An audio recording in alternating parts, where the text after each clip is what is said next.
শুনুন, কয়েকটা জিনিস আমাদের মেনে চলতে হবে। এগুলো আমরা এই যুগের মানুষ তো, আমরা মারি না বলে কম বয়সে বৃদ্ধ হই আর আমাদের রোগ হয়। কি বলুন তো? বলে দেখবেন সন্ধ্যা যে সময় আমরা দেই, সন্ধ্যার সময় দেখবেন অনেকে সেবা করে না? ভীষণ ভুল।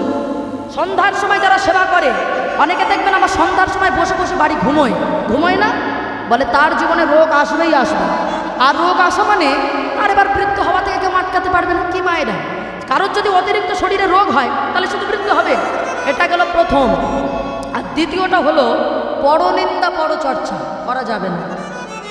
হ্যাঁ, বলে দেখবেন, এটা আমি বলবো না, না না, আমি হরিবাসটা আর কথা বলতে উঠিনি মা। পরনিন্দা পরচর্চা কেন বলছি? আপনি অন্যজনের নিন্দা করে দেখবেন ভিতরের আত্মাটা যেন অস্থির অস্থির হয়, দেখবেন মন ভালো থাকে না, হিংসায় ভরে যায় না?